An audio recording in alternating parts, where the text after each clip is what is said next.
பெரியார் ஒருவரை ஞானி என்று நிச்சயித்து தானே உபதேசம் பெற வேண்டும். யாராவது ஒருத்தங்கிட்ட உபதேசம் கேட்கணும்னா அவங்க தெளிவடைஞ்சிருக்காங்கன்னு நினைச்சுதானே நான் போய் அவங்ககிட்ட கேட்க முடியும்.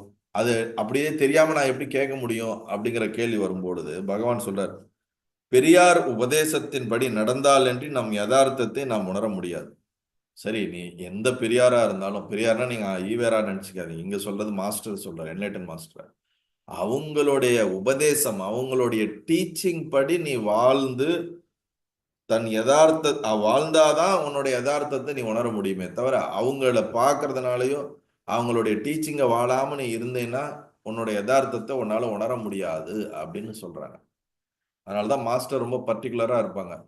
அந்த டீச்சிங்கை நீங்க எப்படி எடுத்து அப்ளை பண்றீங்களா இல்லையா, அதுதான் உங்களுக்கான டிரான்ஸ்ஃபர்மேஷனை கொடுக்குமே தவிர, நீ 20 வருஷம் 30 வருஷம் பக்கத்திலே இருக்கிறதுனால மட்டுமே டிரான்ஸ்ஃபர்மேஷன் ஆக போறது இல்லை.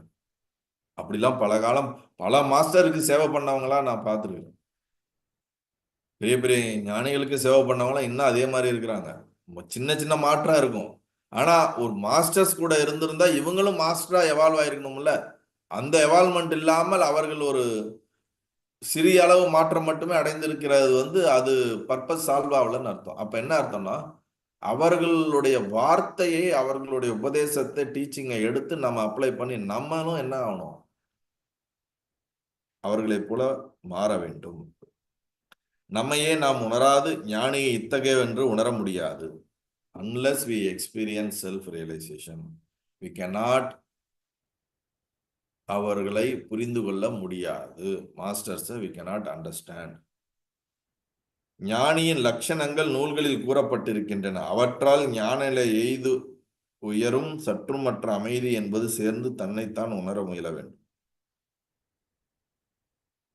ஞானி எப்படி இருப்பான்னு சாஸ்திரத்துல சில ஸ்கிரிப்சர்ஸ்ல சொல்லப்பட்டிருக்கு.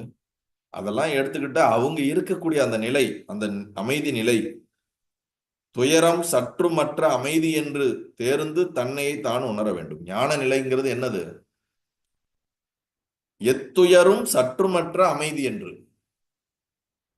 ஞான நிலைக்கான மீனிங் எத்துயரும் சற்றுமற்ற துக்க நிவர்த்தி, துக்கம் இல்லாத நிலை, எந்த துயரும் சற்று கொஞ்சத்துக்கும் இடமில்லாத ஒரு அமைதியான என்று தேர்ந்து அதனை அடைவதற்கு, அதனை உணர்வதற்கு முயற்சி செய்ய வேண்டும். அப்ப பாருங்க எவ்வளவு லக்கியஸ்ட் பர்சனா இருப்பாங்க அவங்க. துக்கமே இல்லாம இருக்கிறாங்கன்னா பொறாமையா இருக்காது நமக்கு அவங்கள பார்த்தா? பாரு, நமக்குலாம் எவ்வளவு துக்கம் கடவுள் கொடுத்து நம்மளை டார்ச்சர் பண்றாரு. டெய்லியும் ஏகப்பட்ட பிரச்சனைகள், ஏகப்பட்ட என்ன சொல்றது, இஷ்யூஸ் டெய்லியும் போயிட்டு இருக்கு.